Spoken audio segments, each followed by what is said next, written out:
राजाराम बल्कि एक छोटे से घर में अपने माँ के साथ रहता था।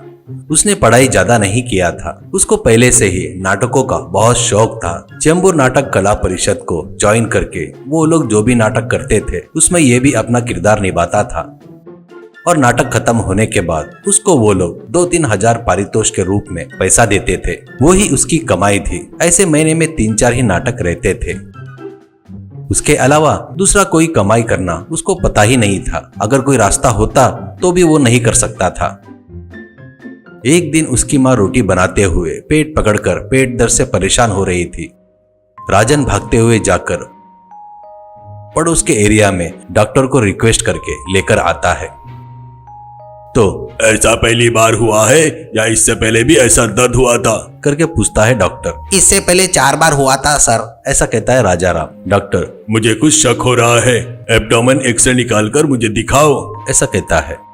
हफ्ता बीत जाता है। एक दिन लड़का कुछ सोचते हुए चुप रहता है तो क्यों रे क्या हुआ ऐसा कहती है माँ। अभी मैं जितना कमा रहा हूँ वो अपने को ही बस हो रहा है माँ। आज से 4 जगह घूमकर दूसरा कुछ भी करके कमाने की सोच रहा हूँ। ऐसा बोलकर मार्केट बाजार में जाकर हर दुकान में काम मांगना वो नहीं है और जा कहना ऐसा होता है।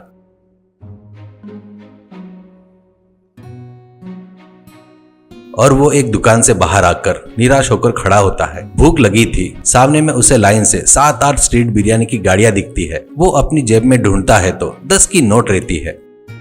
आगे वाले एक गाड़ी के पास जाकर बिरयानी कितने की है भाई करके पूछता है तो गाड़ी वाला 20 रुपए की है, ऐसा कहता है। तो राजाराम 10 रुपए दिखाते हुए एक हाफ प्लेट देते क्या, भूख लगी है भाई, ऐसा कहता है। तो गाड़ी वाला हाफ प्लेट नहीं देते हम लोग, ऐसा कहता है। राजाराम बड़े आस से हर गाड़ी वाले से जाकर पूछता है। सभी लोग नहीं मिलता करके बोलते हैं।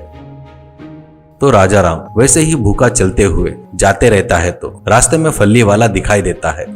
उससे 5 रुपए का फल्ली लेकर खाते हुए चलते जा रहा था। एक छोटे से दुकान में से उसे अरे राजा भाई करके आवाज सुनाई देती है। उधर देखता है तो वो जिस नाटक कंपनी में काम करता था उसको कपड़े, मुकुट, सूट ऐसे सप्लाई करने वाला चंद्रमोहन दिखाई देता है। राजाराम उसकी दुकान में जाकर क्या चंद्रमोहन भाई, ये है क्या तुम्हारी दुकान, ऐसा कहता है। हाँ भाई, नवरात्रि का सीजन आते तक इस बीच कोई नाटक नहीं है शायद, ऐसा कहता है चंद्रमोहन। तो हाँ कहकर राजाराम उस दुकान में रखे सभी ड्रेस देखता है और मुझे ये पुलिस का ड्रेस चाहिए 1 घंटे के लिए करके बोलता है। तो चंद्रमोहन नाटक वाटक तो कुछ नहीं है तो ये ड्रेस क्यों चाहिए भाई, ऐसे कहता है हंसते हुए।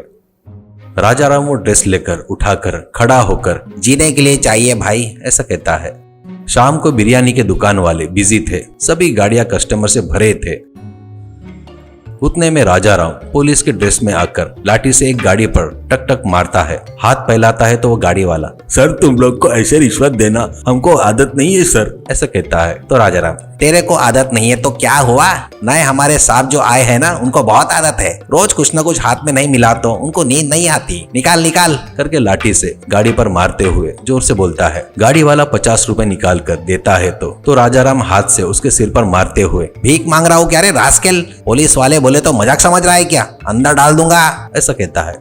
वो डरकर 100 रुपए निकाल कर देता है। मैं जब भी आऊंगा तब ऐसे ही फालतू के नखरे किए तो ठीक नहीं होगा, कहकर बाजू वाले गाड़ी के पास जा रहा था तो बाकी के गाड़ी वाले पुलिस आया है करके वहां से देखकर राजाराम उनको कुछ कहने से पहले ही सब लोग 100-100 रुपए निकाल कर देते हैं।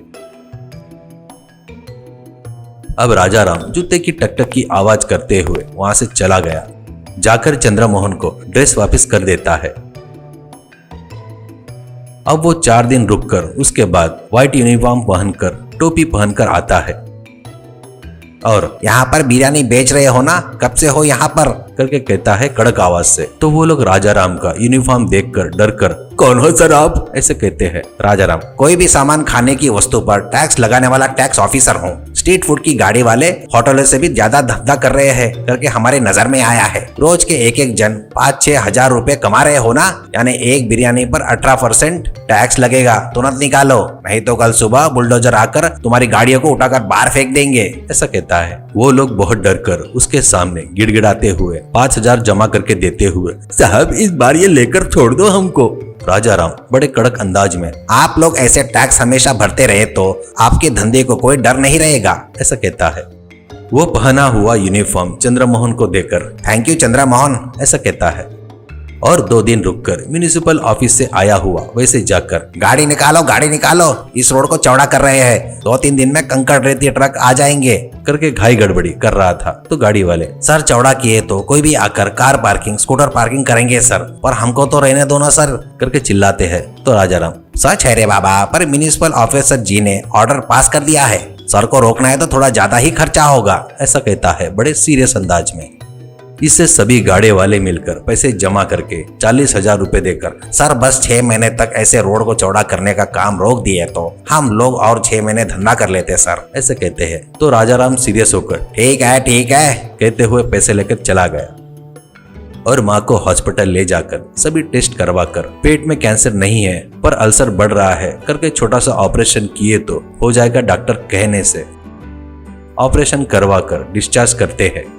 राजाराम के सिर पर से बड़ा बोझ उतर गया वैसा महसूस करता है, पर वो धोखा देकर वो बिरयानी वालों के पास से लाख रुपए तक लेना राजाराम को अंदर ही अंदर दुख हो रहा था। वो तुरंत एक निश्चय करके 10,000 में एक हाथ ठेला लेकर माँ मदद करते रहती है तो वो बिरयानी बनाकर सीधे उन बिरयानी की गाड़ियों के बाजू में ही गाड़ी लगाता है। तो वहाँ के गाड़ी वाले बिरयानी वाले ये हमारा यूनियन है, यहाँ पर दूसरा कोई गाड़ी नहीं लगा सकता करके झगड़ा करने आते हैं। राजाराम अरे भैया मुझे अपना छोटा भाई समझो, मुझे यहाँ पर गाड़ी लगाने दिए तो मैं आप सभी को 10-10 हजार दूंगा, ऐसे 80,000 दूंगा करके जेब में से पैसे निकाल कर दे रहा था। तो वो देखकर वो लोग अरे छोटे तू तो अब से हमारा भाई है, हम में से एक है, बढ़िया अच्छे से धंधा कर ले भाई बोलते हुए पैसे लेकर सभी लोग 10,000 करके ले लेते हैं। राजाराम के दिल पर से बड़ा बोझ उतर गया ऐसा लगता है। उसने उसकी परिस्थिति की वजह से उनसे धोखे से लिया हुआ पैसा इस तरह तो भी वापस किया करके खुश होता है।